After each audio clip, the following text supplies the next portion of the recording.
Good morning to all of you. मेरे प्यारे बच्चा लोग, फोड़ू बच्चा लोग। अब जेई मेन जल्दी से नजदीक आने वाला है और टलने के कोई आसार तो अभी नजर नहीं आ रहे, जिस तरीके की हालत है ना।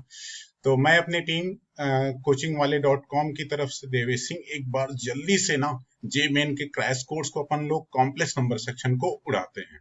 लेकिन इसमें से हल्का सा ट्विस्ट है इस बार, है ना। कि जैसे शुरुआत में फंक्शन लिमिट में हम लोगों ने क्या काम किया था कि कॉन्सेप्ट और एप्लीकेशन और उनके प्रॉब्लम्स एक साथ किया था।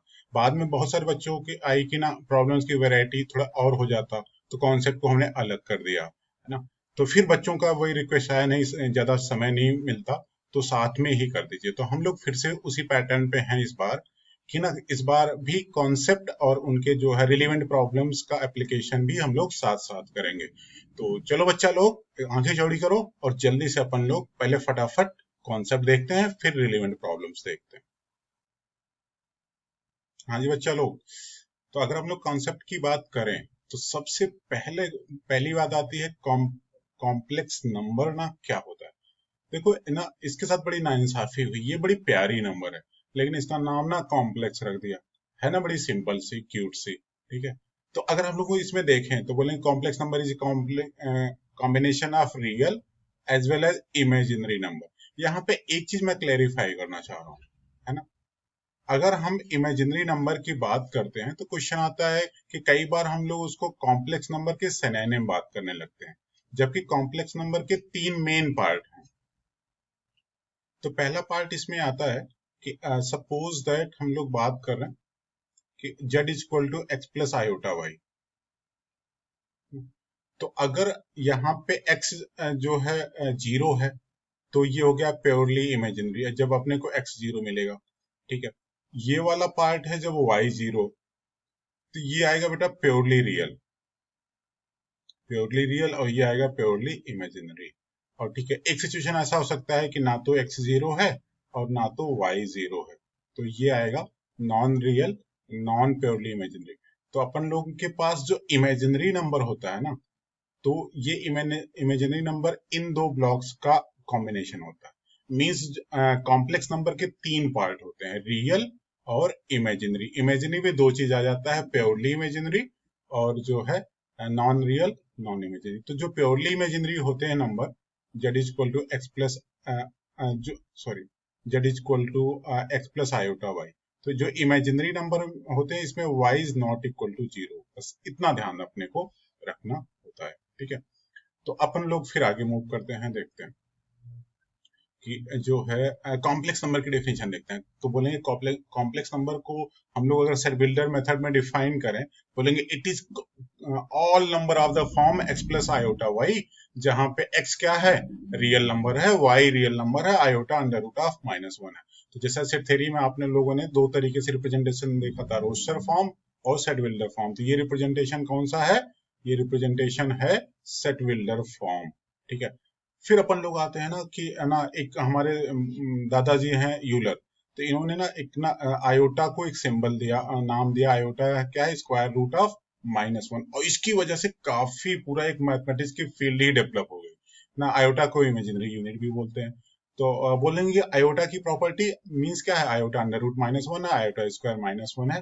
तो बोलेंगे अगर कभी भी अपने को लेना हो कि अंडर रूट ऑफ -a, जहां a क्या है, पॉजिटिव है, तो ये क्या हो जाएगा, इसको अपन लोग ब्रेक कर लेंगे, अंडर रूट ऑफ -1 आयोटा, और अंडर रूट ऑफ ए, अगर ए पॉजिटिव है तो उसका एक ना रूट पॉजिटिव आएगा। तो अंडर रूट ऑफ -a क्या आएगा, आयोटा अंडर रूट ए।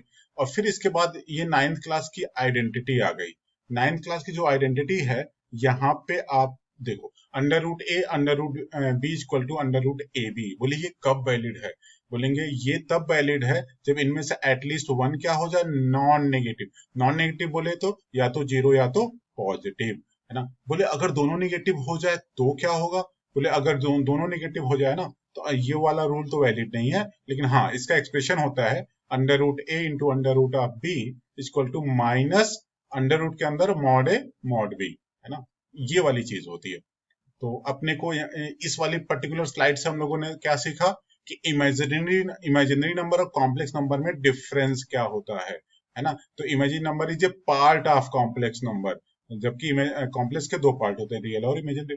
फिर बोला कॉम्प्लेक्स नंबर का set builder representation, imaginary unit क्या होता है, आयोटा क्या होता है, under root of minus a क्या होता है, under root a into under root b equal to under root a b कब वैलिड है। तो ये सब छोटी छोटी बातें हम लोगों ने यहाँ पे किया। फिर अपन लोग थोड़ा बहुत आयोटा के बारे में, जो भी यूलर बाबा ने दिया है ना, उसके बारे में पढ़ते हैं। तो आयोटा की जो इंटीग्रल पावर ऑफ आयोटा सबसे ज्यादा इस्तेमाल होता है अगर आयोटा की बात करें। तो बोलेंगे इंटीग्रल पार्ट ऑफ आयोटा क्या क्या एसेंस है। बोले आयोटा स्क्वायर तो -1 है, आयोटा क्यूब तो माइनस आयोटा है, आयोटा पावर 4 तो 1 है। अगर 4 से ज्यादा पावर का इस्तेमाल करना हो, जैसे iota power 1000, iota power 2020, iota power 2021, अगर ये सब इस्तेमाल करना हो तो कैसे करेंगे।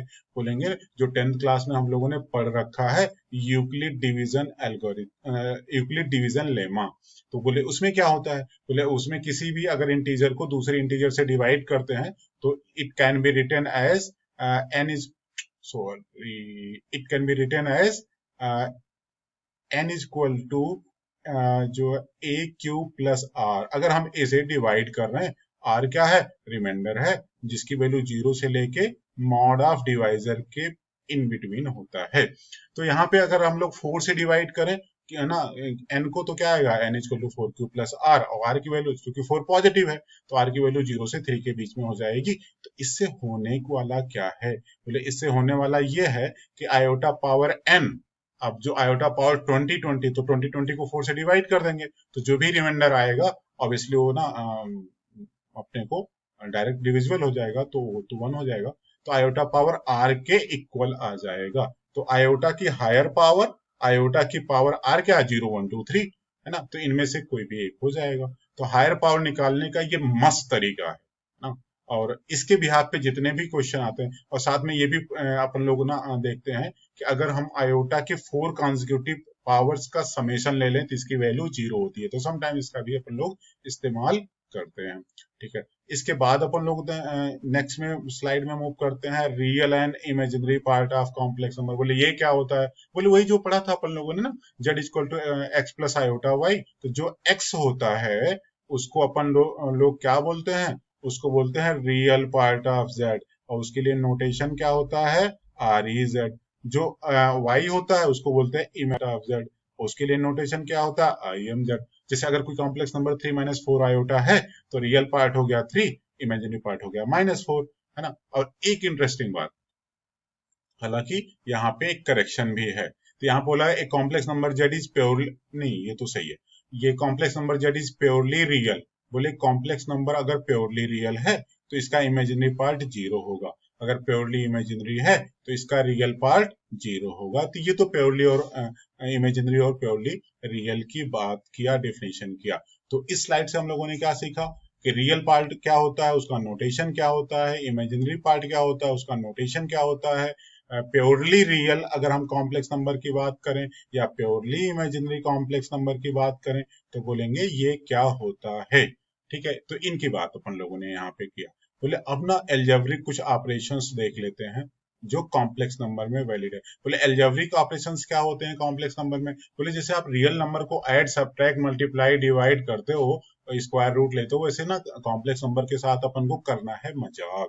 तो बोलेंगे दो कॉम्प्लेक्स नंबर को ऐड करो, बोले रियल को रियल से, इमेजिनरी को इमेजिनरी से ऐड करो। बोले सब्ट्रैक्ट करो, बोले रियल उसी ऑर्डर में रियल को रियल से, इमेजिनरी को इमेजिनरी से सब्ट्रैक्ट करो। बोले मल्टीप्लाई कर दो, तो बोलेंगे मल्टीप्लाई करेंगे z1 z2 और आयोटा की प्रॉपर्टी लगा के ये वाली क्वांटिटी आएगी। बोले डिवाइड कर दो, बोले अगर आपने डिवाइड किया तो ना आपको इसके जैसे हम लोग रेशनलाइज करते हैं, हालांकि रेशनलाइजेशन यहाँ पे नहीं लिखना चाहिए था, कॉन्जुगेशन लिखना चाहिए था। तो कॉन्जुगेट से मल्टीप्लाई करके ऊपर नीचे हम लोग इसको हैंडल करते हैं।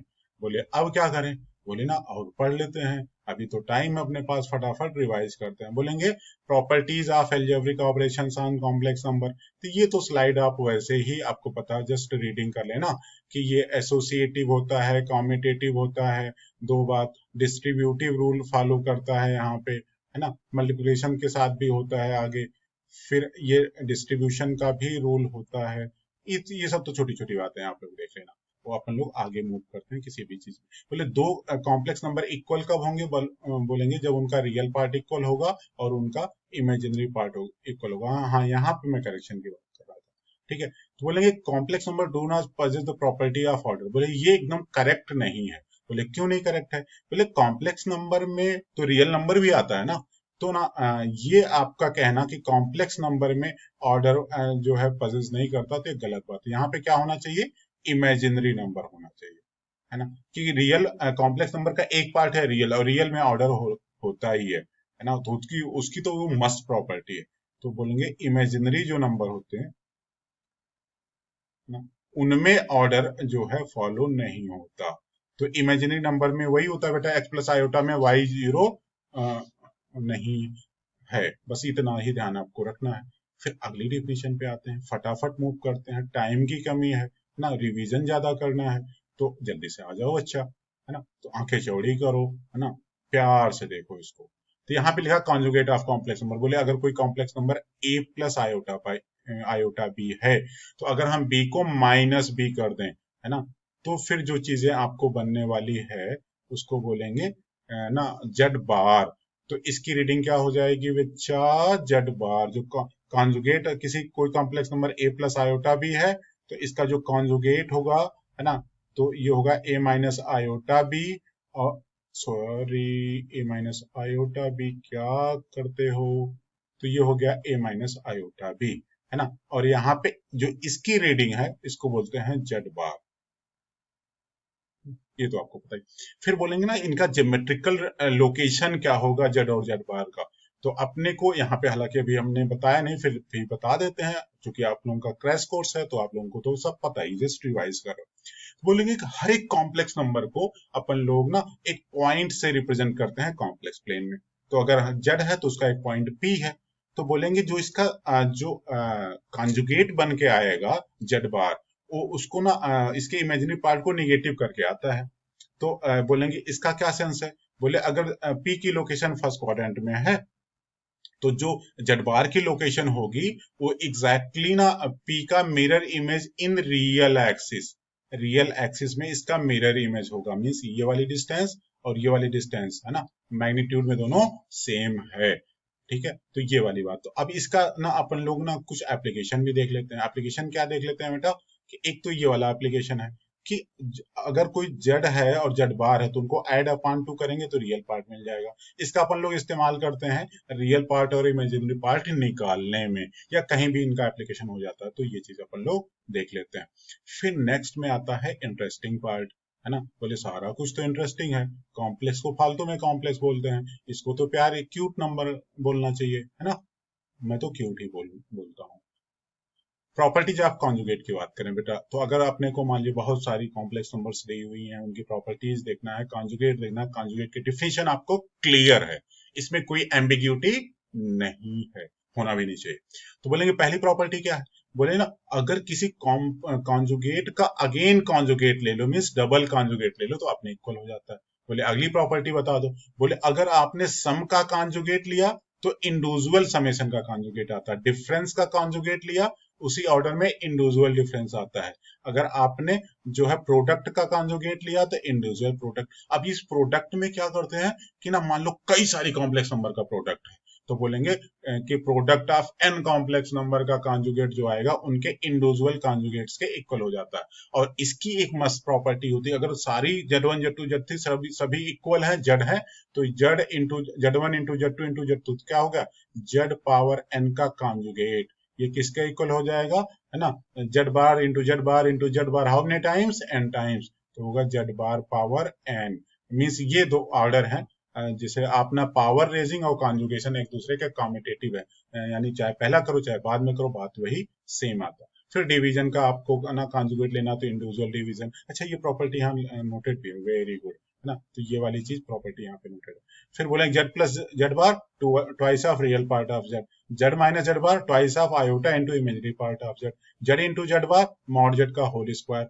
और ये वाली चीज आप ना कई बार इस्तेमाल होता है, तो इसको भी देख लेना। Z into Z bar plus Z one into Z two bar plus Z one bar into Z two twice of real part of Z one into Z two bar. बोले ये कैसे आता? बोले ये देख लो ना, जैसे z one into Z two bar plus Z one bar into Z two, तो अपन लोग इसको ऐसे भी तो बोल सकते हैं ना, z one into Z two bar plus, है ना, Z1 इंटू Z2 बार का अगेन बार। क्यों? क्योंकि Z2 बार पे अगेन बार करेंगे तो Z2 ही आएगा।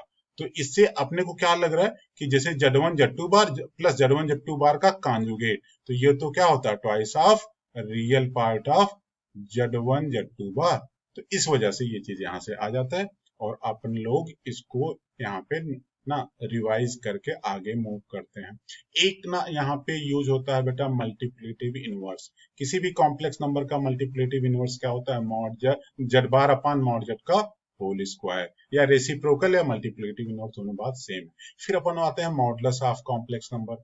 तो अगर हम मॉडुलस ऑफ कॉम्प्लेक्स नंबर की बात करें तो है ना, ये अगर कोई complex number a plus iota भी है तो अपन लोग इसको ऐसे डिफाइन करते हैं, under root of a square plus b square. बोले इसके ज्योमेट्रिकल मीनिंग क्या है, बोले हर एक कॉम्प्लेक्स नंबर को आप एक पॉइंट से आप रिप्रेजेंट करते हो कॉम्प्लेक्स प्लेन पे। तो अगर ये a है, अगर ये b है, तो यहां से यहां तक की डिस्टेंस OP क्या हो जाएगा, बोलेंगे ये हो जाएगा under root of a square plus b square Pythagoras theorem से। और यही क्या है, मॉड जेड है।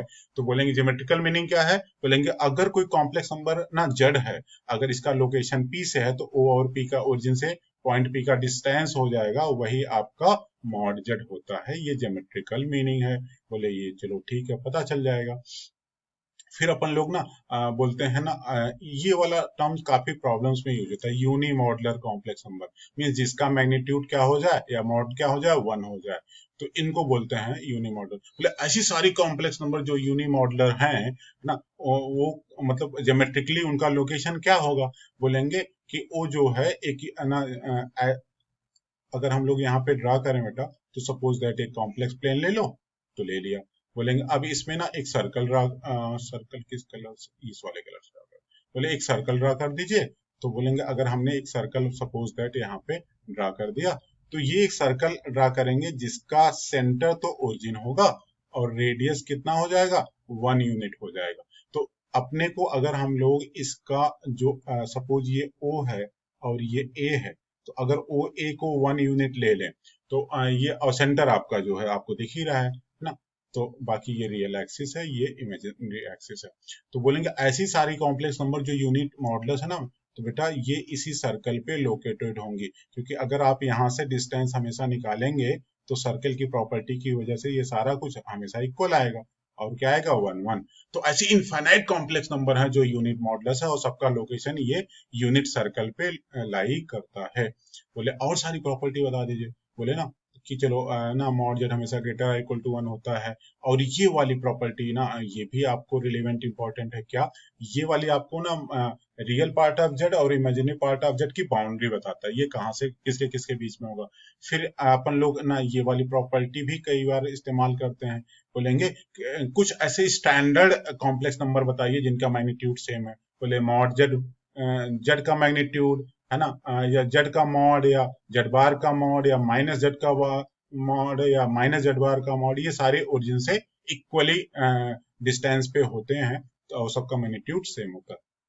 ये वाली प्रॉपर्टी काफी इस्तेमाल होती है। जेड इंटू जेड बार बहुत आसान है, मॉड जेड का होल स्क्वायर। बोले अगर आपने दो तीन कॉम्प्लेक्स नंबर का प्रोडक्ट है या कई कॉम्प्लेक्स नंबर का प्रोडक्ट, उनका मॉड इंडिविजुअल मॉड है, डिवीजन इंडिविजुअल डिवीजन, ये रिवाइज कर लेना बेटा। और इसी का पर्टिकुलर केस ये है, मॉड जेड पावर एन का मॉड जो है मॉड जेड पावर एन होता है बेटा। फिर ये वाली थोड़ी बहुत आइडेंटिटीज हैं, इनको आप देख लेना, आसान सी स्लाइड है यहाँ पे ना।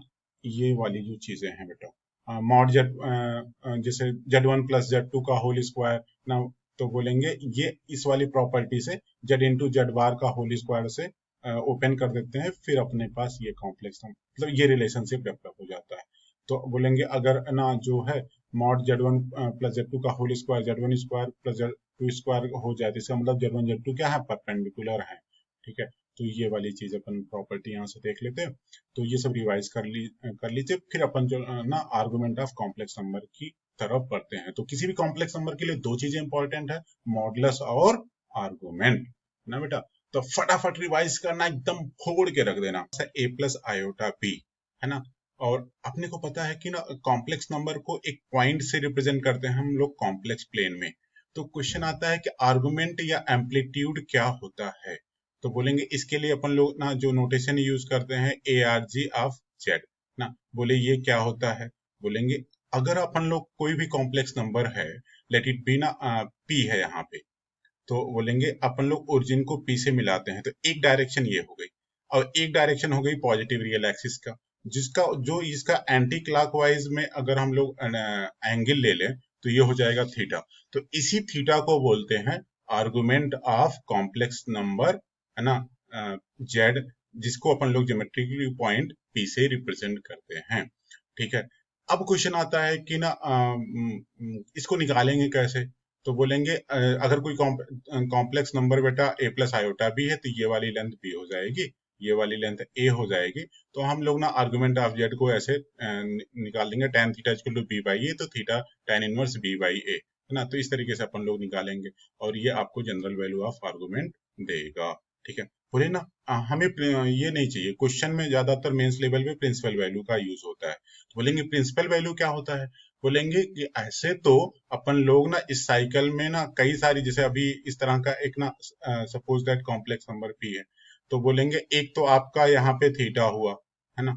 अगर हमने एक साइकिल और कंप्लीट कर लिया तो एक एंगल और हुआ, बोले एक और कर लिया तो एक एंगल और हुआ। तो किसी भी कॉम्प्लेक्स नंबर का ऐसे ना इनफाइनाइट अपने को आर्गुमेंट हो जाएगा, तो यूनिक नहीं होगा, है ना। तो यूनिक नहीं होगा, तो बोले हमें यूनिक बनाने के लिए क्या करना पड़ेगा। तो बोलेंगे कि ना अपने को क्या करेंगे कि एक इंटरवल बना लेंगे माइनस पाई से पाई के बीच में। बोले 0 से 2 पाई वाला जो है आपने क्यों नहीं लिया। जैसे जो जितनी आपका ज्योमेट्रिकल लेंथ जो है माइनस पाई से पाई है, उतनी ही तो 0 से 2 पाई भी होगा।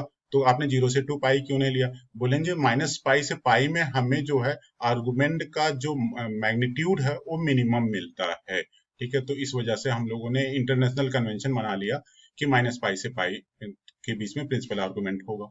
अब बोलेंगे ना किसी भी कॉम्प्लेक्स नंबर का प्रिंसिपल आर्गुमेंट आप कैसे निकालोगे। बोले बहुत आसान है ना। तो बोलेंगे कॉम्प्लेक्स नंबर कहीं भी हो, अगर यहाँ है सपोज दैट ऐसे, तो आप क्या करना कि डायरेक्ट जो है यहाँ से एक क्वांटिटी अल्फा कैलकुलेट करना, जो tan इनवर्स जो भी b बाई ए है, अगर complex number a plus iota b है तो ना। तो ये आप ना इसके मॉड के साथ ये कैलकुलेट करना अल्फा। तो बोलेंगे अगर ना ये वाली जो क्वांटिटी है इसका एक्यूट एंगल अल्फा निकालना है, बोले अगर ये कॉम्प्लेक्स नंबर पहले क्वाड्रेंट में है तो ये आपका प्रिंसिपल वैल्यू डायरेक्ट अल्फा के इक्वल हो जाएगा। अगर ये दूसरे में है तो ये हो जाएगा पाई माइनस अल्फा। अगर तीसरे में है तो minus of pi minus alpha means minus pi plus alpha आ जाएगा। अगर चौथे में है तो माइनस अल्फा हो जाएगा, है ना। तो एक्चुअली आपको क्या करना है कि अल्फा एक एक्यूट एंगल निकालना है जो tan inverse mod of B by A है। उसके बाद आप ना उस कॉम्प्लेक्स नंबर की लोकेशन देख लेना कि फर्स्ट क्वाड्रेंट में है, सेकंड क्वाड्रेंट में है, कि थर्ड क्वाड्रेंट में है, फोर्थ क्वाड्रेंट में। तो एक जगह पे अल्फा, सेकंड में पाई माइनस अल्फा, थर्ड में माइनस पाई प्लस अल्फा और फोर्थ में माइनस अल्फा बन जाएगा। और ऐसे निकाल के खुश हो जाना, बस सिंपल सी बात है। बोलेंगे अगर हम लोग इनके प्रॉपर्टीज की बात करें तो क्या होगा। तो ये स्लाइड बेटा जल्दी से रीड आउट कर लो, अपने पास ज्यादा ना समय नहीं है। तो बोलेंगे प्रोडक्ट का जो आर्गुमेंट बोले समेशन प्लस, अगर आपको ना पर्टिकुलर करना है माइनस पाई से पाई करना है तो 2 के पाई आप ना ऐड कर लो। बोलेंगे argument of Z one into Z two bar, तो बोलेंगे argument of Z one minus argument of Z two. बोलेंगे argument of Z upon Z bar क्या आएगा, तो बोलेंगे twice of argument of Z plus आप ना चाहो तो जनरल 2 के पाई अटैच कर दो।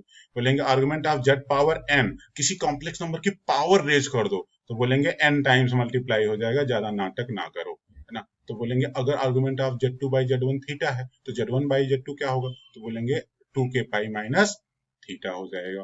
बोलेंगे अगर आर्गुमेंट ऑफ जेड बार, ये ना डायरेक्ट क्वेश्चन भी आ चुका है ना IIT स्क्रीनिंग में और आपका जेईई मेंस में भी। तो बोलेंगे आर्गुमेंट ऑफ माइनस जेड क्या होगा, तो ये देख लेना बेटा। Argument of Z minus Z bar का ना अपन लोग देखते हैं तो इसको ज्योमेट्रिकली भी आप देख सकते हो कि ये प्लस माइनस पाई होता है। Z one Z two bar plus Z one bar Z two क्या होता है, twice Z one Z two bar plus cos of theta one minus theta two, है ना। तो general value of argument of Z bar क्या हो जाएगा, 2n pi minus argument of Z. तो ये वाली प्रॉपर्टीज आपको पहले से पता है, फटाफट आप लोग रिवाइज करके और इसको ना मस्त मूड में अपना सेट कर लेना। अच्छा कई बार ना आपके पास जो ये अपने पास स्टैंडर्ड कॉम्प्लेक्स नंबर्स होते हैं, उनकी लोकेशन उसके हिसाब से आपको आर्गुमेंट की जरूरत पड़ती है।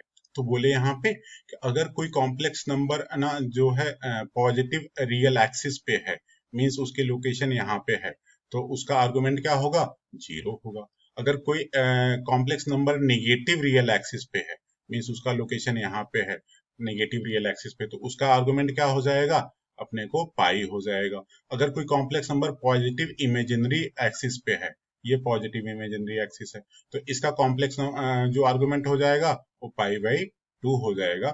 और अगर अपन को ना निगेटिव पे है तो ये क्लॉकवाइज में मेजर करेंगे तो -π/2, और अगर इधर से मेजर करेंगे तो 3π/2 इसका जो है आर्गुमेंट हो जाएगा। तो देख लेना, अगर आप प्रिंसिपल वैल्यू ले रहे हो तो -π/2, ठीक है, इस तरीके से। तो बोलेंगे अगर आर्गुमेंट ऑफ -z क्या होगा, तो बोलेंगे कि आप ना जो भी आर्गुमेंट ऑफ z होगा तो थीटा प्लस माइनस पाई, अपने को पॉजिटिव या नेगेटिव लेना है डिपेंडिंग ऑन थीटा क्या है। बोलेंगे आर्गुमेंट ऑफ आई जेड क्या होगा, बोले ना π/2 घूम जाएगा तो π/2 प्लस यहाँ पे आपको आर्गुमेंट ऑफ जेड मिल जाएगा। बोले माइनस आयोटा जेड का क्या होगा, बोलेंगे आर्गुमेंट ऑफ जेड माइनस π/2। बोले जेड पावर एन, बोलेंगे N times argument of Z, Z1 Z2 ये सब चीजें आपने देखा था। अगर आपको इसको पर्टिकुलर करना है तो आप 2 के पाई आप ना ऐड या सब्ट्रैक्ट कर सकते हो, आप देख लेना। फिर अगला क्वेश्चन आता है ना, बोले बहुत क्वेश्चन आप कर रहे हो, बोले ना कुछ भी छोड़ेंगे नहीं, सबको तोड़ डालेंगे। तो बोलेंगे अगला है square root of complex number, है ना। तो square root of complex number क्या होता है, बोले जेड प्लस आयोटा भी है, तो square root of complex number को हम लोग डिफाइन करेंगे प्लस माइनस, है ना। और यहाँ पे अंडर रूट में जो आपके पास मॉड जेड है plus real part of Z upon 2 plus iota mod Z minus real part upon 2। अगर ये बी पॉजिटिव है तो, अगर बी नेगेटिव है तो अपने को एक ना डिफरेंस आएगा, यहाँ पे पॉजिटिव आ जाएगा और यहाँ पे नेगेटिव आएगा, प्लस माइनस तो बाहर रहेगा, लेकिन अगर बी नेगेटिव है तो इनसाइड नेगेटिव आएगा, बी पॉजिटिव है तो इनसाइड पॉजिटिव आएगा। तो ये चीज भी आपको ध्यान रखने की जरूरत है ना। तो बस ये फंडा आपको ना एक बार रिवाइज कर लो, फिर अपन लोग जियोमेट्रिकल मीनिंग पे चलते हैं कि ना हम लोग ना जो कॉम्प्लेक्स नंबर है उनको रिप्रेजेंटेशन का देखते हैं कि कैसे कैसे रिप्रेजेंट करते हैं। तो बोलेंगे एक तो कार्टेशियन वे होता है कि ना हर एक कॉम्प्लेक्स नंबर को एक पॉइंट से रिप्रेजेंट करते हैं, है ना। तो ये चीज तो हम लोग पहले से भी जानते हैं। मॉड ऑफ जेड का ओरिजिन से डिस्टेंस होता है, आर्गुमेंट ऑफ जेड या एम्पलीट्यूड ऑफ जेड की बात कर हम लोग पहले ही कर चुके हैं। बोले ट्रिग्नोमेट्रिक रिप्रेजेंटेशन क्या होता है, बोलेंगे अगर इसी मॉड जेड में जो ये आपके पास आया है ना, ये वाला, तो अगर ये कॉम्प्लेक्स नंबर सपोज ये p है, तो ये वाली डिस्टेंस r है, इसका आर्गुमेंट थीटा है, तो ये वाली जो डिस्टेंस आपके पास आएगी, लेट इट बी a और ये आपका b, तो ये क्या हो जाएगा बेटा, यहाँ पे ये कलर यूज कर लो, ये a और b, तो यहाँ पे a क्या हो जाएगा, r cos थीटा, है ना, और b क्या हो जाएगा, r sin थीटा। तो z equal to a plus iota b क्या हो जाएगा, यहाँ पे z equal to a plus iota b, तो ये हो जाएगा r cos of theta plus iota sine of theta. इसी को बोलते हैं बेटा, इसको नया नाम देते हैं, क्या देते हैं, बोलेंगे कि इट इज ट्रिग्नोमेट्रिकल रिप्रेजेंटेशन या पोलर रिप्रेजेंटेशन, है ना। बोले यूलर रिप्रेजेंटेशन क्या होता है, तो बोलेंगे ना यूलर नोटेशन में अपन लोग इस वाले को ई पावर आई थीटा बोलते हैं। तो इस वजह से यहाँ पे जो ट्रिग्नोमेट्रिकल रिप्रेजेंटेशन है, यहाँ पे ये हो जाएगा ई पावर आई थीटा, तो कॉम्प्लेक्स नंबर को बोलेंगे z equal to r e power i theta. तो अब बोलेंगे वेक्टर रिप्रेजेंटेशन क्या है, तो बोलेंगे वेक्टर रिप्रेजेंटेशन में हम लोग ना पोजीशन वेक्टर जैसे आप यूज करते हो उसी की तरीके से, तो पॉइंट जो P है जिससे हम लोग कॉम्प्लेक्स नंबर को रिप्रेजेंट कर रहे हैं उसके पोजीशन वेक्टर से रिप्रेजेंट करते हैं।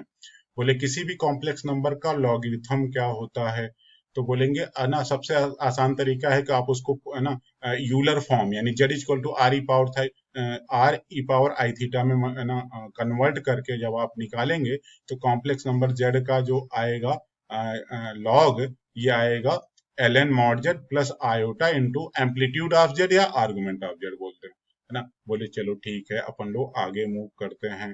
तो जो है बोले कोऑर्डिनेट ज्योमेट्री में कॉम्प्लेक्स नंबर का यूज क्या है ना, तो सब बोलेंगे सबसे पहले तो डिस्टेंस फार्मूला। तो बोलेंगे अगर अपने पास चूंकि ना हर एक कॉम्प्लेक्स नंबर प्लेन में कॉम्प्लेक्स प्लेन में पॉइंट से रिप्रेजेंट होता है, तो सपोज पॉइंट P है, इसका fx z1 है, पॉइंट Q है, इसका fx z2 है। Distance between 2 points P and Q is given by PQ, और ये हो जाएगा mod of Z2 minus Z1, जिससे पोजीशन वेक्टर के सेंस में होता है, उसी सिमिलर पैटर्न पे यहाँ पे जाएगा मीन्स अगर हमें दो कॉम्प्लेक्स नंबर के बीच में डिस्टेंस चाहिए तो बोलेंगे f mod of f x of Z two minus z one. और अपन लोग फिर नेक्स्ट मूव करते हैं सेक्शन फार्मूला में। सेक्शन फार्मूला का जो कॉन्सेप्ट होता है, जैसे अपन लोग कार्टेशियन सिस्टम में होता है कि मतलब अपने को ऐसे दे दिया गया, एक पॉइंट पी है, एक पॉइंट क्यू है। अगर कार्टेशियन सिस्टम में अपने को याद है कि अगर पी का coordinate x1 y1, Q coordinate x2 y2, अगर इसको ना कि एक पॉइंट r m/n रेशियो में डिवाइड कर रहा है तो इसका x कोऑर्डिनेट होता है mx2 plus nx1 upon m+1, और इसका y कोऑर्डिनेट होता है my2 plus ny1 upon m+1। तो उसी वजह से उसी पैटर्न में अगर ये ना रेशियो m1 इंटू हो जाए और कॉम्प्लेक्स नंबर तो आ जाए Z1 Z2, तो उसी तरीके से सेक्शन फार्मूला यहाँ भी प्रोसीड होता है। तो बोलेंगे m1 Z2 plus m2 Z1 upon m1 plus m2। या अगर एक्सटर्नल डिवीजन रहेगा तो m1 Z2 minus m2 Z1 upon m1 minus m2 ना। तो ये दो चीज अपने को ध्यान में रखनी है। बोले इक्वेशन ऑफ परपेंडिकुलर बाइसेक्टर क्या होता है ना। तो बोलेंगे अगर अपने पास दो पॉइंट ले लें हम लोग Z1 Z2 है ना, इनको ज्वाइन करने वाला जो लाइन सेगमेंट है, इसको परपेंडिकुलर बाइसेक्ट वाले करने वाले लाइन की इक्वेशन क्या आएगी। बोले कंडीशन क्या है। बोले कंडीशन ये है कि अगर कोई भी पॉइंट हम पिक कर लें, इसकी Z1 से जो डिस्टेंस है और इसकी जो Z2 से डिस्टेंस है, तो अगर ये परपेंडिकुलर बाइसेक्टर पे लाई करेगा, ये डिस्टेंस हमेशा क्या आएगा, सेम आएगा है ना। तो अपने पास कंडीशन क्या हो जाएगा परपेंडिकुलर बाइसेक्टर का, mod of Z minus Z1 equal to mod of Z minus Z2। बोलेंगे इक्वेशन क्या आएगा। बोलेंगे इक्वेशन निकालने के लिए बस आप क्या करो ना, दोनों को स्क्वायर कर दो अपने, और साथ में ये ना लॉजिक चिपका देना क्या, जेड जेड बार जो होता है बेटा वो मॉड जेड का स्क्वायर होता है। तो अपन लोग ना लेफ्ट साइड में जैसे mod of Z minus z one whole square, mod of Z minus z two whole square, तो एक लेफ्ट में नोट करेंगे, मॉड हटा देंगे तो बोलेंगे Z minus z one into Z minus z one का बार है ना। जब इसको सिंप्लीफाई करेंगे तो ये वाला रिलेशन आ जाएगा। आपको ये रिलेशन याद करने की जरूरत नहीं है, क्यों, क्योंकि ना एग्जाम में क्या होता है कि ये सब चीजें इतनी याद रह नहीं पाती। बस ये कंडीशन आप याद रखो कि अगर कभी परपेंडिकुलर बाइसेक्टर के ना कंडीशन या इक्वेशन की जरूरत पड़ गई आपको, तो परपेंडिकुलर बाइसेक्टर पे जो पॉइंट वेरी करेगा, यानी इस लाइन के अलोंग है ना, इस पे जो वही पॉइंट होगा, इसकी Z1 और Z2 से डिस्टेंस सेम होगी। बस यही लॉजिक यहाँ पे इंप्लीमेंट करना है, बस और कुछ नहीं करना ना। बोले चलो ठीक है, अपन लोग ना इक्वेशन आप तो ये वाली कंडीशन बस अपने को याद रखनी। बोलेंगे इक्वेशन ऑफ स्ट्रेट लाइन क्या होता है। बोलेंगे अलग अलग फॉर्म में अपन लोग ना यहाँ पे देखते हैं। बोलेंगे पैरामेट्रिक फॉर्म क्या होता है। बोले पैरामेट्रिक फॉर्म में अगर मान लीजिए कोई ना एक पॉइंट Z1 है, एक पॉइंट Z2 है, इनको ज्वाइन करने वाली लाइन की इक्वेशन होगी Z equal to t into Z1 plus one minus t into Z2, जहाँ पे टी क्या है, रियल नंबर है। बोले नॉन पैरामेट्रिक फॉर्म में क्या होगा। तो बोलेंगे नॉन पैरामेट्रिक फॉर्म में होगा जैसे अपन लोग कार्टेशियन सिस्टम में भी यूज करते थे क्या, equation of line joining x1 y1 x2 y2 क्या होता था बेटा, होता था determinant of x1 y1 1 x2 y2 1। उसी के पैटर्न में यहाँ पे अगर अपन लोग Z1 और Z2 को ना ज्वाइन करने वाली लाइन की इक्वेशन ना ड्रॉ करना चाहें, बताना चाहें, तो बोलेंगे z z bar one z one bar one Z two bar one. अब इस डिटर्मिनेंट को हम लोग कैलकुलेट करेंगे तो इस तरह का अपने को एक रिलेशन आएगा। आप इसको ना आप याद कर सकते हो है ना।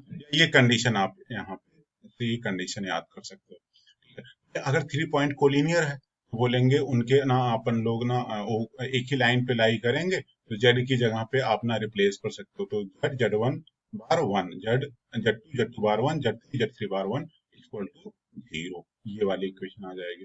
बोले अगर कोई थ्री पॉइंट्स कोलिनियर है तो और भी कंडीशन है, उनके जो स्लोप्स हैं ए बी और ए सी को आप ना एक पॉइंट कॉमन रह के आप कैलकुलेट कर लो। बोले अच्छी बात है। बोले general equation of straight line क्या होता है। बोले जैसे अपने को वहां पे ax plus B Y plus C होता है कार्टेशियन सिस्टम में, वहां यहाँ पे क्या होता है ये आपको याद रखना है। A bar Z plus A Z bar plus B equal to zero, जहाँ पे बी रियल नंबर है, ये ज्यादा इंपॉर्टेंट है ना। और एक कोई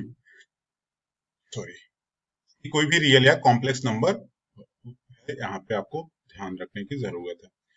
तो अपन लोग का कॉम्प्लेक्स स्लोप यहाँ पे डिफाइन करते हैं। जैसे वहां पे स्लोप क्या होता है, अपन लोग x1 y1 और x2 y2 को ज्वाइन करने में, है ना, तो वहां पे स्लोप होता था y2 माइनस वाई वन अपन x2 - 1, या x plus B Y plus C equal to 0 रहता था, स्लोप क्या होता था माइनस ए बाई बी ना। तो इसी पैटर्न में अगर ए जेड बार प्लस है ना A bar Z plus B equal to 0 है, तो इसका जो कॉम्प्लेक्स स्लोप आएगा वो क्या आएगा, माइनस ए अपान ए बार, या माइनस टाइम्स, यहाँ पे ये माइनस ध्यान देना, minus times coefficient of Z bar पहले आएगा न्यूमरेटर में, अपान कोफिशिएंट ऑफ जेड। ये हो गया इनका कॉम्प्लेक्स स्लोप, है ना। तो बोलेंगे चलो ठीक है, लेंथ ऑफ परपेंडिकुलर क्या होगा, मीन्स अपने को एक लाइन है और इस पे एक पॉइंट से परपेंडिकुलर ड्रॉप है, तो यहाँ पे जो let it be P, let it be Q, तो बोलेंगे ये जो पी क्यू की लेंथ क्या आएगी अगर हम लोग, है ना, Z1 से परपेंडिकुलर ड्रॉप करें। पी का कोऑर्डिनेट क्या है 90 डिग्री, पी का कोऑर्डिनेट क्या है Z1, और लाइन की इक्वेशन क्या है बेटा जी, A bar Z plus A Z bar plus B equal to 0, जहाँ पे बी क्या है, रियल नंबर है ना। लाइन की इक्वेशन में ये ध्यान रखना है कि कांस्टेंट अपने को रियल नंबर लेके चलना होता है। जैसे वहां पे क्या होता था कार्टेशियन सिस्टम में, होता था mod of a x one plus B y one plus c upon under root a square plus b square. उसी के सेंस में यहाँ पे क्या होगा, मॉड ऑफ, जहाँ पे लाइन की इक्वेशन है वहां पे आप क्या करेंगे, Z1 सब्स्टिट्यूट कर देंगे, ए बार Z1 प्लस ए Z1 बार प्लस बी स्क्वायर का मॉड अपन डिनोमिनेटर में जो है 2 ऑफ मॉड ए ना। तो ये वाला रिलेशन, ये रिश्ता आपको बहुत कुछ कहलाएगा, ये याद रखना। बोले चलो ठीक है, इक्वेशन ऑफ सर्कल की बात करते हैं। अगर हम लोग इक्वेशन ऑफ सर्कल की बात करें तो बोलेंगे सर्कल क्या होता है, तो सर्कल वाली कंडीशन अगर हम लोग इम्पोज करें, सर्कल किसी, अगर हम प्लेनर चीज में बात करें तो अगर एक पॉइंट उसी प्लेन में ऐसे मूव करता है कि ना एक फिक्स पॉइंट से डिस्टेंस हमेशा सेम रहता है, तो वही लॉजिक लगाएंगे। तो बोलेंगे अगर सेंटर 0 0 है तो सर्कल की इक्वेशन आपके पास, या सेंटर ओरिजिन है तो रेडियस आर है तो ये होगा, और अगर जो है सेंटर जेड नॉट है, mod of Z minus z not, यानी डिस्टेंस फार्मूला जो हम लोग 9th क्लास से स्टार्ट कर देते हैं, जो आपके यहाँ से यहाँ तक की डिस्टेंस है वो रेडियस के इक्वल है, अब उसी डिस्टेंस को आपको कॉम्प्लेक्स फॉर्म में रख के काम करना है। तो बोलेंगे अगर अपने को mod of Z minus z not less than r रहे, जेड की लोकेशन क्या होगी, बोले इंटीरियर ऑफ सर्कल होगा, है ना। अब बोलेंगे अगर ग्रेटर देन रहे तो एक्सटीरियर ऑफ सर्कल होगा। तो यहाँ पे हम लोगों ने क्या सीखा बेटा ना, सर्कल की कंडीशन सीखी, इंटीरियर की कंडीशन सीखी, एक्सटीरियर की कंडीशन सीखी, है ना। अब सीखते हुए अपन लोग धड़ा धड़ आगे बढ़ते हैं और देखते हैं आगे क्या सीखना है। बोलेंगे जनरल इक्वेशन ऑफ क्या सर्कल, सर्कल का क्या होता है, बोलेंगे जो लाइन का जनरल इक्वेशन होता है ना, A Z bar plus A bar Z plus B equal to 0, उसी में जेड जेड बार को ना कनेक्ट कर दो, उसी में आप इसको ऐड कर दो जेड जेड बार को बस। तो बोलेंगे इसका अपने को रेडियस क्या होता है, बोलेंगे माइनस ए, है ना, यानी अपने को क्या करना है, minus of coefficient of Z bar. अब बोलेंगे इसका सेंटर क्या होता है, रेडियस क्या हो जाएगा, under root of mod of a square minus b. इस तरीके से अपन लोग, ये हो गया सर्कल का जनरल इक्वेशन, और ये हो गया सेंटर और रेडियस। सेंटर क्या हो जाएगा, minus time coefficient of Z bar, radius क्या हो जाएगा, under root of mod of A का whole square minus B, B क्या है, रियल है। अच्छा, दूसरी चीज अपन लोग यहाँ से देखते हैं, equation of circle in diametric form. जैसे कार्टेशियन सिस्टम में क्या होता था डायमेट्रिक फॉर्म में, x1 y1 x2 y2 अगर डायमीटर के एंड पॉइंट है तो इक्वेशन होता है x minus x1 into x minus x2 plus y minus y1 into y minus y2 equal to 0।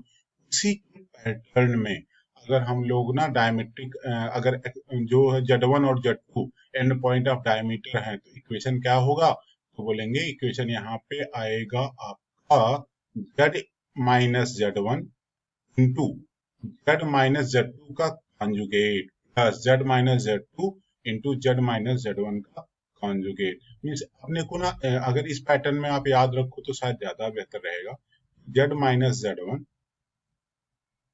Upon Z minus Z1 का conjugate equal two plus, sorry, plus Z minus Z2 अपान Z minus Z2 का conjugate, है ना, तो conjugate के लिए अपन लोग ये वाला यहाँ पे ऐसे सिंबल इस्तेमाल कर लेते हैं, ठीक है, इक्वल टू 0। ये इस पैटर्न में अपने को ज्यादा ना याद रहेगा, ठीक है। अब यहाँ पे नेक्स्ट अपन लोग स्टडी करने जा रहे हैं rotation theorem. It's very important from advance point of view, mains में भी थोड़ा बहुत इस्तेमाल हो जाता है। हाँ जी बेटा, तो इसमें अपन को अगर रोटेशन थ्योरम देखना है तो हम लोग ना इसके बेसिक देख लेते हैं। इसमें हम लोग करते क्या, हम मान लीजिए अपने पास 3 पॉइंट है, Z1 Z2 Z3। अगर वो किसी इस तरीके से एक एंगुलर स्टेज में है, सॉरी ये वाला, अगर ये किसी एंगुलर स्टेज में है और ये एंगल अल्फा है, तो क्वेश्चन आता है कि अल्फा आप कैसे निकालोगे। अपन लोग ना इस मैंने डायग्राम यहाँ पे बना रखा है, तो अपन लोग इसके लिए क्या इस्तेमाल करते हैं, वेक्टर नोटेशन यूज करते हैं ना। जो वेक्टर AC है Z3 minus Z1, vector AB है Z2 माइनस Z1, जो वेक्टर नोटेशन यूज करते हैं। और फिर अपन लोग इसको लगा देंगे फंडा ऑफ एक्सटीरियर एंगल जो है, ये जैसे वर्टिकली अपोजिट एंगल है, तो exterior angle equal to sum of opposite interior angle. तो उससे एंगल बिटवीन AC और AB का फंडा आ जाएगा, एंगल बिटवीन AC एंड, ये वाला आप ना याद रखना, ठीक है। इसका इस्तेमाल अपन लोग आगे करते हैं, बोले कहाँ पे करेंगे, बोले यहाँ पे तो ना complex number as a rotating arrow, और इसके आगे की चीजें, बोले कैसे, बोले अगर किसी भी कॉम्प्लेक्स नंबर, सपोज ये z equal to r e power i theta है, सपोज इसको हम फाई एंगल रोटेट कर दें, तो जो नई कॉम्प्लेक्स नंबर बनेगी वो क्या बनेगा, तो बोलेंगे बस कि अगर आपने एंगल ही रोटेट किया है, इनलार्ज नहीं किया है, मीन्स जो पहले आपके क्या आया था, छोटा इस्तेमाल करो ना, जो पहले आपका मैग्नीट्यूड था, है ना, अगर ये मैग्नीट्यूड उतना ही है, बस आपने रोटेट किया है इसको इतने ही मैग्नीट्यूड में, तो आपको अगर ये एंगल सपोज फाई है और ये पहले आपका क्या था, थीटा था, तो जो नया वाला आपको कॉम्प्लेक्स नंबर बनेगा, लेट इट Z1, और ये अगर Z है, तो नया वाला कॉम्प्लेक्स नंबर क्या बनेगा ना, R into power iota theta plus five, means iota जो यहाँ आर्गुमेंट है बस उतना चेंज होगा। अगर आपने इसको इनलार्ज भी कर दिया, है ना, तो ये जो है रोटेशन का सबसे बेहतरीन पार्ट बन जाएगा, ये वाला, है ना। बोलेंगे कि अगर आपके पास दो पॉइंट्स है, Z1 Z2 Z3, तो बोलेंगे अगर इनके बीच में इंक्लूडेड एंगल थीटा है, तो क्या रिलेशन आपके पास यहाँ पे बनेगा, तो बोलेंगे Z3 minus Z1 upon Z2 minus Z1 क्या होगा, पावर आई थीटा होगा, ठीक है। तो ये वाला आप रोटेशन के लिए अपन लोग ये काफी इस्तेमाल करते हैं। तो एक बार ये स्लाइड पढ़ लीजिएगा बच्चा, मेरे ख्याल सिंपल सी बात है, तो आपको क्लियर हो जाएगा। ये वाली चीज कॉन्साइक्लिक वाली जो सिचुएशन है, ये ना इवन IIT एडवांस में भी आ चुका है क्वेश्चन के ऑप्शन में, ठीक है। तो ये अगर 4 पॉइंट कॉन्साइक्लिक है, तो बोलेंगे जो है ये वाली जो क्वांटिटी है Z4 minus Z1 upon Z2 minus Z3 upon Z4 minus Z2 into Z1 minus Z3, ये ना आपको रियल आता, बोले ये वाला फंडा आता कहाँ से है, तो बोलेंगे आपको ना मैं जस्ट हिंट दे रहा हूँ, ज्यादा टाइम तो नहीं है, तो बोलेंगे जो हम लोग ये लॉजिक लगाते हैं बेटा, अगर ना सपोज ये Z1 है, ये आपका Z2 है, ये आपका Z3 या पॉइंट C है, ठीक है, और ये आपका D है, ठीक है। तो अपन लोग फंडा नहीं लगाते साइक्लिक क्वाड्रिलेटरल का, साइक्लिक क्वाड्रिलेटरल का फंडा क्या होता है ना, सम ऑफ अपोजिट जो एंगल बनते हैं, वो उनका सम कितना होता है, let it be alpha, theta है और ये अल्फा है, तो थीटा प्लस अल्फा क्या होता है, पाई होता है। यही वाला लॉजिक लगाएंगे तो ये चीज आएगा, तो एक बार आप लोग ट्राई कर लीजिएगा, नहीं तो आपके नोट्स में तो ये पढ़ा ही होगा, रिवाइज कर लीजिएगा, ठीक है। तो बस अपने को ये देखना है कि यहाँ से क्या क्या आपके पास, अच्छा ये वाला मैं नॉमेनक्लेचर भी दे रहा हूँ,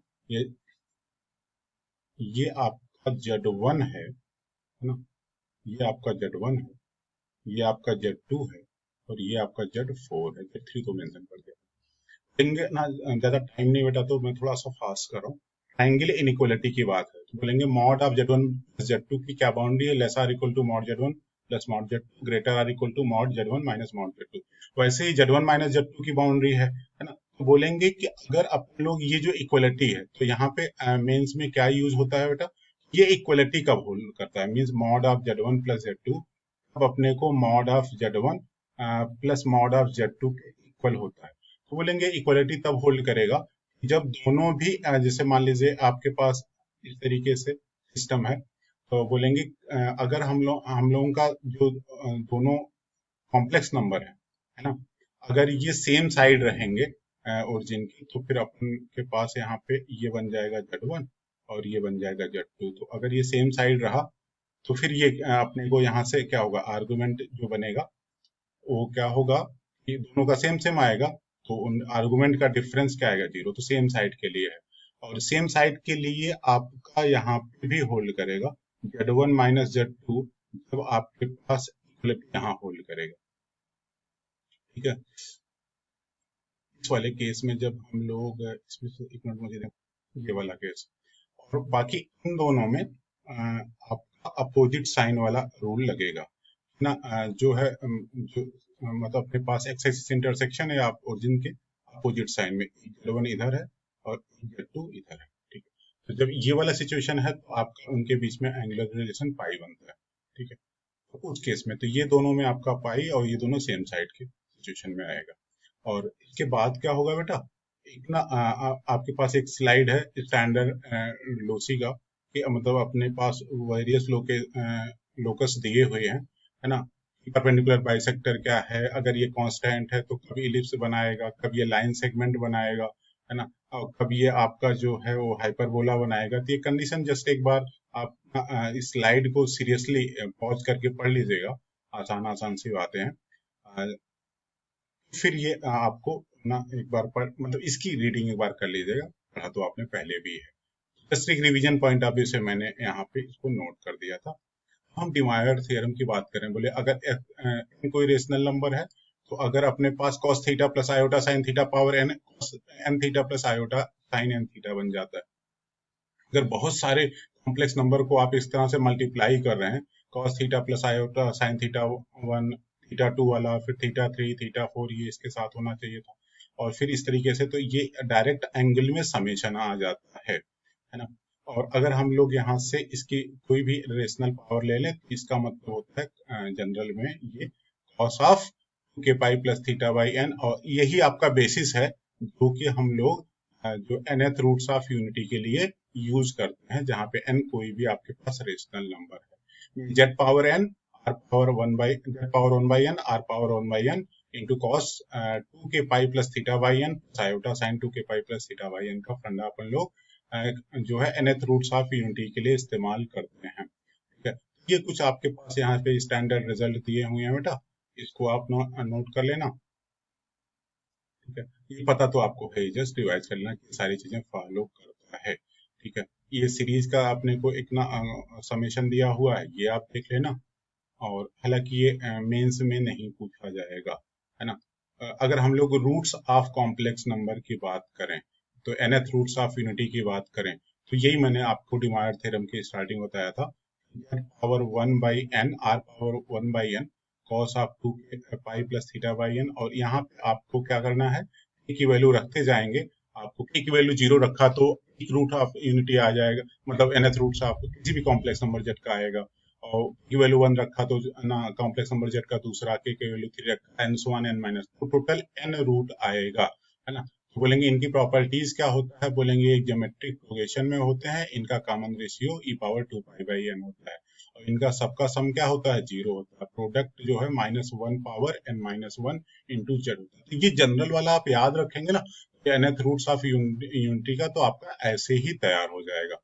दैट इज मोर इम्पोर्टेंट कि आपको जनरल किसी भी कॉम्प्लेक्स नंबर की जो nth रूट्स कैसे आप देखेंगे कैसे भी निकालेंगे, इनका मॉडुलस क्या होता है, इनका एम्पलीट्यूड में क्या रिलेशन होता है, कॉमन डिफरेंस इनमें आता है 2 पाई बाई n का। अगर हम लोग यूनिटी के nth रूट्स की बात करें, तो जहां z है वहां पे 1 कर देना बेटा। ये जनरल प्रॉपर्टीज आपके पास आएगा, ये सारे रिजल्ट जो उसी z के पर्टिकुलर केसेस हैं जो आपको याद रखने हैं। ठीक है, तो ये क्यूब रूट्स ऑफ यूनिटी की बात करते हैं बेटा, तो ये ओमेगा वाला सेंस आता है, ये सब चीजें आप लोगों को। फोर्थ रूट्स ऑफ यूनिटी की बात करें, क्यूब रूट्स ऑफ यूनिटी की बात करें, स्लाइड पॉज करके एक बार थोड़ा सा आप ना रिवाइज कर लेंगे, तो आपको यहाँ से सब क्लियर हो जाएगा। और हाँ, तो आपने पहले है। ठीक है, कोई भी अगर आपको कंफ्यूजन या किसी भी तरह का डाउट्स आता है, तो कमेंट बॉक्स में आप डाल दीजिएगा, तो मैं उसको रिप्लाई कर दूंगा। ठीक है, तो अब चूंकि ज्यादा समय अपने पास नहीं है, हमें प्रॉब्लम्स पे डिस्कस करना है, तो बस आप लोगों से यही रिक्वेस्ट है बेटा ना, आप लोग जो है बस ना इसको स्लाइड पॉज करके एक बार रिविजिट कर लेना। तो यहाँ से एक बात मैं गारंटी कर रहा हूँ कि मेंस में कोई भी फंडा ऐसा नहीं आएगा जो इनके बियॉन्ड आएगा, ये बात की गारंटी है। तो ना चलो बच्चा लोग, अपन लोग आगे मूव करते हैं प्रॉब्लम्स की तरफ। हाँ जी बेटा जी, ये जो क्वेश्चन हम लोगों की स्क्रीन पे है ना, ये अपने को जेई मेन 2020 में पूछा गया है।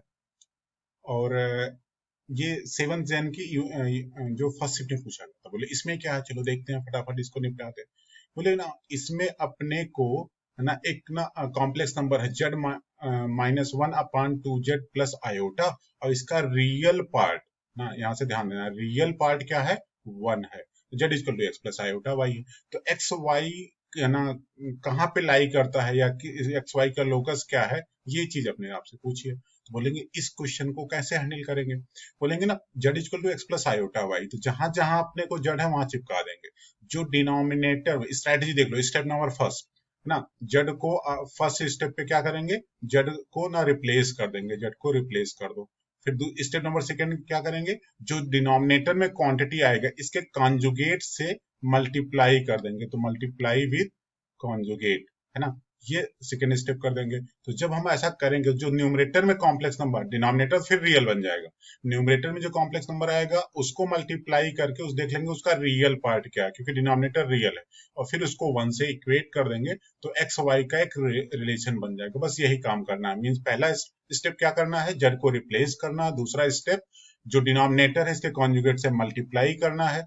तीसरा स्टेप जो न्यूमरेटर में कॉम्प्लेक्स बनेगा कंजुगेट से मल्टीप्लाई करने के बाद, उसमें जो रियल वाला है पार्ट ना, उसको लेना है, और डिनोमिनेटर वाले से डिवाइड करके 1 से इक्वेट कर देना है, तो एक्स वाई का रिलेशन आ जाएगा। जब एक्स वाई का रिलेशन आएगा तो हमें स्ट्रेट लाइन की इक्वेशन अगर आता है, तो स्ट्रेट लाइन पता है कि x plus B Y plus C equal to 0 type का होता है। सर्कल का पता है, तो सर्कल होता है बेटा x square plus Y square plus 2gx plus 2fy plus C equal to 0, जिसका सेंटर क्या होता है, माइनस जी माइनस एफ, और रेडियस क्या होता है, under root of G square plus F square minus C. तो यही फंडा लगा देंगे। तो चलो देखो, अपनन को मुझे ना जस्ट आप लोगों को स्ट्रेटेजी देनी है, क्लू देना है। तो ना पिटारे में देख लेते हैं, फटाफट आप कैलकुलेशन कर लेना। तो पिटारे में देखो ये काम हुआ है, क्या हुआ है, आपने आपके पास कॉम्प्लेक्स नंबर जेड है, तो ये आपके पास जेड -1/2z प्लस आयोटा है जो कॉम्प्लेक्स नंबर, इसमें हम इसके डिनोमिनेटर के कॉन्जुगेट से ना मल्टीप्लाई किए हैं, डिवाइड किए हैं। तो डिनोमिनेटर तो देखो एकदम प्योरली रियल बन गया, और न्यूमरेटर में जो आपके पास रियल बनने वाला, कैसे रियल बनेगा, जब इसको इससे मल्टीप्लाई करेंगे और आयोटा वाला क्वांटिटी इससे मल्टीप्लाई करेंगे तो रियल बनेगा, है ना। इसको 1 के इक्वेट कर दिया, बोले रियल पार्ट इसका 1 है, तो 1 से इक्वेट कर दिया रियल पार्ट को, इमेजिनरी पार्ट को भाड़ में जाए, उससे मतलब नहीं है। तो जब हम इनको क्रॉस मल्टीप्लाई करेंगे तो ये बन गया बेटा। अब ये किस पैटर्न में है, अगर आप कंपेयर करें तो ये है x square plus Y square plus 2gx plus 2fy plus C equal to 0 type का है। तो आप देखो बेटा, 2g का काम कौन कर रहा है, 3/2, है ना। तो g क्या हो जाएगा, अगर हम 2g का काम कर रहा है, नहीं सॉरी, 2g का काम क्या कर रहा है, 1 कर रहा है, तो g क्या हो जाएगा, 1/2, तो माइनस जी क्या हो गया, -1/2।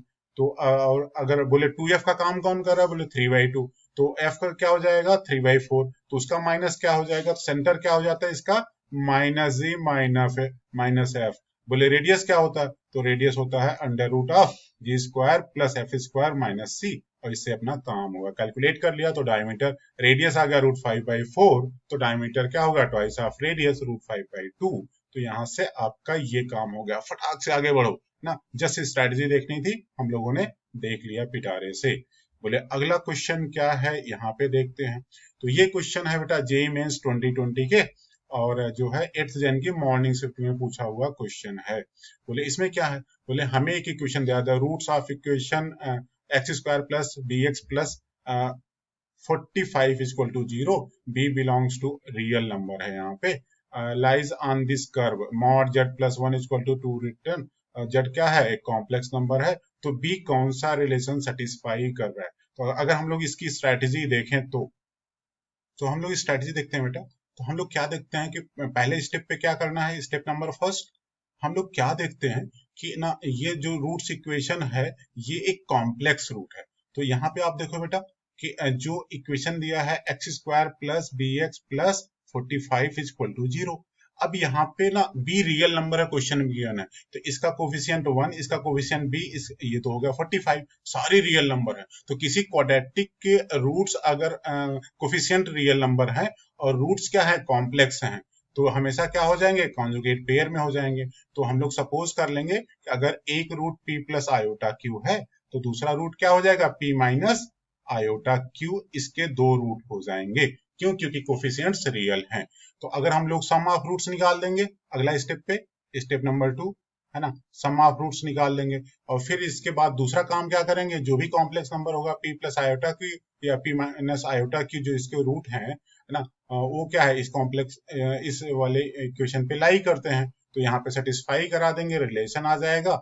और फिर अपन लोग ना यहाँ से b की वैल्यू आ जाएगी, जब हम रिलेशन को सॉल्व करेंगे तो b की वैल्यू 6 आ जाती है, तो दिखा देते हैं कि कौन सा इसको सेटिस्फाई करता है। तो अगर हम लोग ना आपको थोड़ा बहुत ना सोल्यूशन का आइडिया लेना है तो पिटारे से खोल के दिखा देते हैं आपको। तो इसमें क्या करना है बेटा, आप यहाँ से देखो, सबसे पहले काम क्या करेंगे कि ना रूट्स ले लेंगे p plus iota plus minus iota Q. फिर बोले क्या करेंगे, बोलेंगे sum of root minus B by A, तो यहाँ से आएगा माइनस बी। बोले product of root p plus iota Q into p minus iota Q, क्या आएगा, p square plus Q square 45, another relation. और जो p plus minus iota Q है ये इस इक्वेशन को सेटिस्फाई कर रहा है, तो इसमें ना इसका मॉड ले लेते हैं। तो मॉड ऑफ p प्लस 1, यहाँ पे p plus 1 whole square plus Q square, ये क्या है, इसका स्क्वायर करेंगे तो क्या आएगा 40, है ना। तो 40 आ जाएगा। फिर इसको सॉल्व करेंगे, p square plus Q square already 45 है, तो 2p प्लस 1 की वैल्यू आ जाएगी, है ना, -5। तो यहाँ अपना इनफैक्ट 2p की वैल्यू यहाँ से आप रिप्लेस कर दो माइनस b, तो b की वैल्यू 6 आ गई। फिर देख लिया कि जितने भी ऑप्शन है उसमें b square minus b equal to 30 ये सेटिस्फाई कर रहा है। तो ये जिस भी ऑप्शन में होगा उसको ना खटाक से टिक मार के अपन लोग आगे बढ़ेंगे। तो इस क्वेश्चन में हम लोग ना देख लो स्ट्रेटजी अपनी, वो स्टेप बाय स्टेप क्या कर रहे हैं ना। सबसे मेन पार्ट वही था कि रूट्स को p प्लस आयोटा क्यू और p माइनस आयोटा क्यू के फॉर्म में सपोज करना, बस इतना ही काम था। फिर अपन लोग नेक्स्ट क्वेश्चन की तरफ मूव करते हैं। ये जो क्वेश्चन हम लोग को स्क्रीन के सामने दिख रहा है बच्चा, ये जेईई मेन 2020 के 8th जन की यूनिंग में पूछा गया क्वेश्चन है। इसमें क्या है, इसमें इन्होंने एक अल्फा दे दिया। एक मजेदार चीज देखो, यहाँ पे अल्फा दे दिया है -1 प्लस आयोटा √3/2, है ना। कुछ याद आया बेटा, यही तो अपन लोग जो क्यूब रूट्स ऑफ यूनिटी में पढ़ते हैं ना, 1 ओमेगा और ओमेगा स्क्वायर, यही तो अपन लोग सिंबल ओमेगा के लिए इस्तेमाल करते थे ना। -1 प्लस आयोटा √3/2, यानी अपने को यहाँ पे चालाकी के साथ ये ओमेगा है, क्यूब रूट्स ऑफ यूनिटी वाली प्रॉपर्टी आप यहाँ पे इंसर्ट कर सकते हो।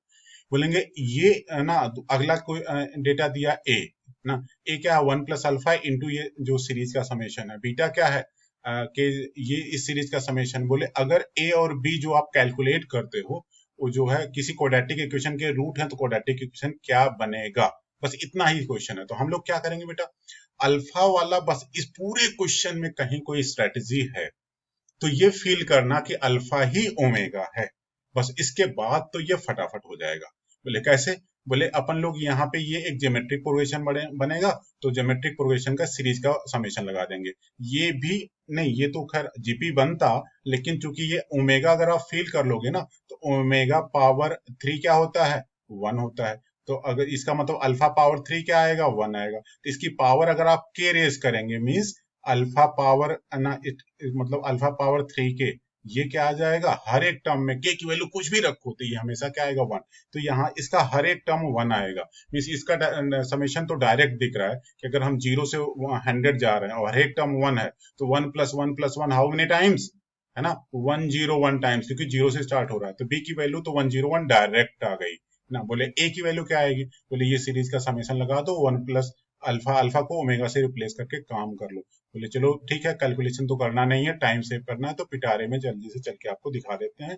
अगर आपका दिल करे तो यहीं पे कैलकुलेशन कर लेना, पिटारा मत देखना, ना इस वीडियो को पॉज करके, है ना। जो मन आए तो कर लेना। तो यहाँ पे देख लो बेटा, अल्फा को ओमेगा फील करना एक काम हो गया। फिर ए को यहाँ पे निकालना 1 प्लस अल्फा इंटू ये जो आपके पास सीरीज बन रहा है जीपी का। तो ये एक ऐसा सीरीज बन रहा है जिसका फर्स्ट टर्म 1 है और कॉमन रेशियो अल्फा स्क्वायर है। तो हम लोग समेशन का सीरीज का फॉर्मूला क्या होता है, फर्स्ट टर्म है ना into 1 minus r power n upon 1 minus r ना। जीपी का ये फंडा लगा दें, फर्स्ट टर्म 1 है बेटा, कॉमन रेशियो अल्फा स्क्वायर है, तो ये वैल्यू आ जाएगी। अब इसके बाद अगर हम लोग यहाँ पे ये यहाँ पे अगर हम लोग ना अल्फा को ओमेगा से रिप्लेस कर देंगे तो ये हो जाएगा 1 प्लस ओमेगा, और नीचे है 1 माइनस ओमेगा स्क्वायर। तो इसको फैक्टराइज कर देंगे तो नीचे 1 माइनस ओमेगा बचेगा। और जो ये अल्फा स्क्वायर है ये ओमेगा स्क्वायर है, तो इसकी वैल्यू क्या आ गई, वो ओमेगा स्क्वायर पावर 202 है ना। तो अगर हम ओमेगा स्क्वायर पावर ना 202 अगर हम लोग निकालेंगे तो इसको क्या करेंगे, 3 से डिवाइड कर देंगे तो रिमाइंडर आ जाएगा 1। तो ये हो जाएगा ओमेगा के इक्वल हो जाएगा। तो 1 माइनस ओमेगा अपन 1 माइनस होगा 1।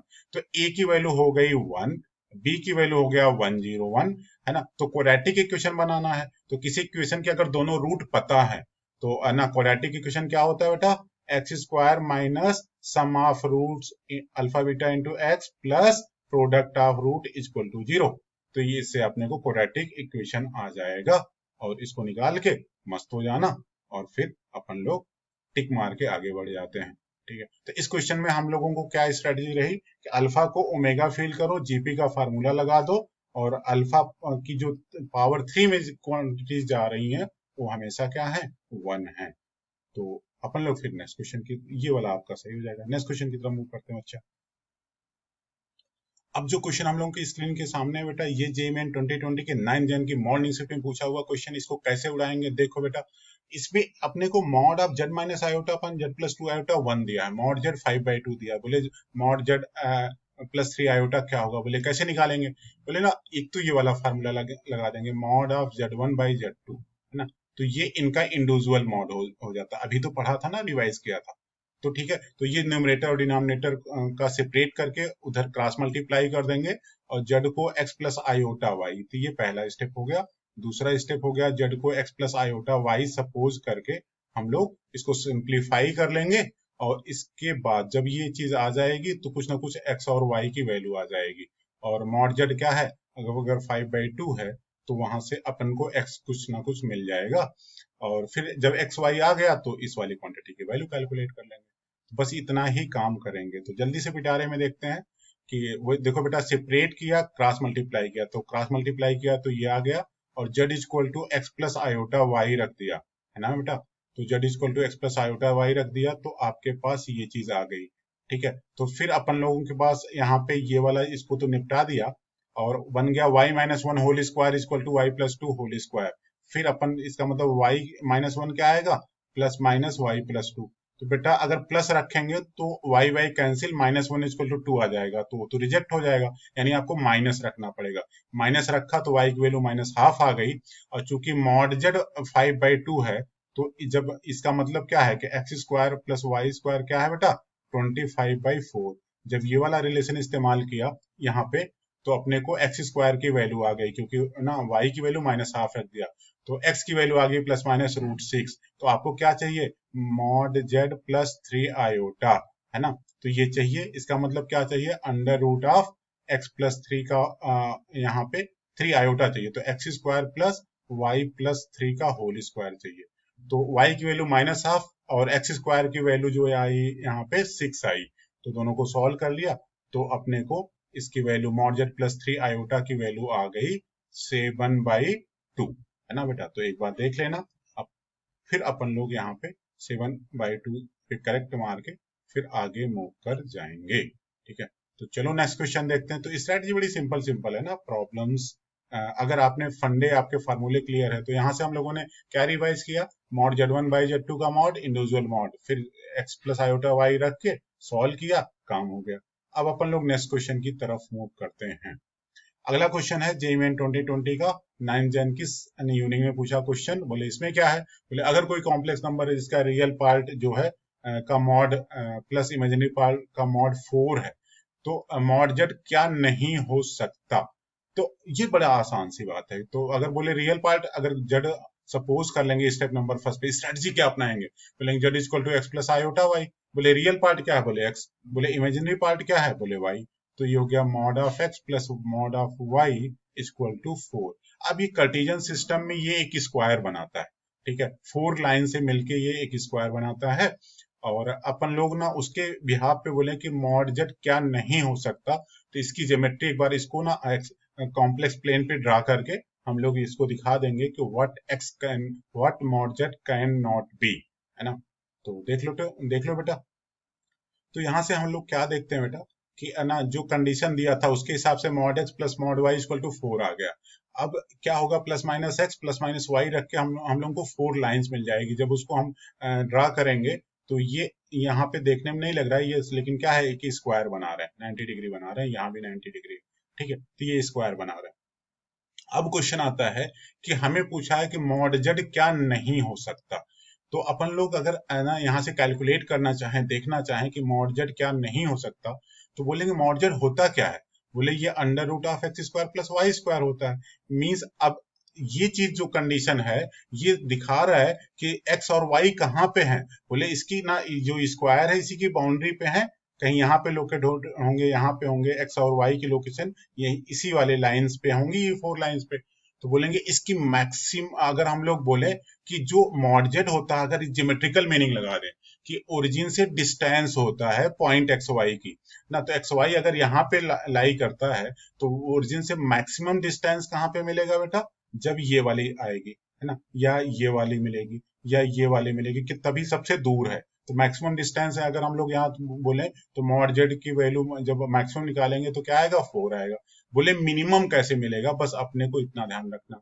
तो अगर हम मिनिमम की बात करें तो यहाँ से आप परपेंडिकुलर ड्रॉप कर दो, है ना, क्योंकि यहाँ से अगर आपने कोई भी और डिस्टेंस लिया, है ना, तो ये क्या है परपेंडिकुलर से ज्यादा ही आएगा। तो आपको मिनिमम कौन देगा, जो परपेंडिकुलर होगा। तो कहीं से आप किसी भी लाइन पे आप ना ओरिजिन से परपेंडिकुलर आप ड्रॉप कर देंगे। तो अगर मान लीजिए ओरिजिन से यहाँ पे परपेंडिकुलर ड्रॉप करें तो ये आएगा मॉड ऑफ 4 यानी 4/√2, तो ये 2√2 आ जाएगा अपने को मिनिमम। तो बोले कि जितना ऑप्शन दिया था, तो यहाँ पे मॉड जेड की बाउंड्री आ गई 2√2 से लेके कहां तक, 4√2। तो अन्य 4, तो बोलेंगे what mod Z can not be, तो जो इस इंटरवल में नहीं होगा भैया वही नहीं हो सकता, सीधी सी बात है, फंडा लगाओ काम करो। तो यहाँ पे ना एक ज्योमेट्रिकल कॉन्सेप्ट था कि अपन लोग ना एक कॉम्प्लेक्स नंबर को ज्योमेट्री से ना रिलेट करके बताए कि जो कॉम्प्लेक्स नंबर यहाँ पे इसको सेटिस्फाई वाला करने वाला कॉम्प्लेक्स नंबर है, उसकी लोकेशन इस स्क्वायर की बाउंड्री पे होगा, इन्हीं 4 लाइंस पे होगा। तो मैक्सिमम मॉड जेड कब बनेगा और मिनिमम मॉड जेड कब बनेगा, बस ये आपको आइडिया लगाना था। तो एक बार मॉड जेड की बाउंड्री आ गई, फिर देख लो कौन कौन सा नहीं होगा, ठीक है। तो सारे अपन लोग देखते हैं, तो बोलेंगे ये वाला जैसे √7 है, तो √7 जो है √2 से छोटा हो गया, तो ये चीज नहीं हो सकती। बस इतना सा ही बात है, क्योंकि 2√2 क्या होता है, √8 होता है, ठीक है। तो मिनिमम वैल्यू √8 है, तो √7 तो हो नहीं सकता। तो इसका मतलब ये option mod Z can not be √7, ठीक है। चलो बेटा, तो ये इस क्वेश्चन को जरूर रिवाइज कर लेना, थोड़ी सी ज्योमेट्री है, क्यूट सा है, इंटरेस्टिंग है, मजेदार है। तो चलो बच्चा लोग एंजॉय करो, मस्त रहो। हम लोगों ने 2020 के सारे रिलेवेंट क्वेश्चंस जो आए थे मेंस में उसको रिवाइज कर लिया, थ्योरेटिकल एस्पेक्ट देख लिया, और बाकी ना आप लोग कर लेना, कोई डाउट वगैरह होगा तो कमेंट बॉक्स में डाल देना, मैं बता दूंगा। तो एंजॉय करो, मस्त रहो और खूब फोड़ते रहो ना, मेंस अब की बार फोड़ के आना है।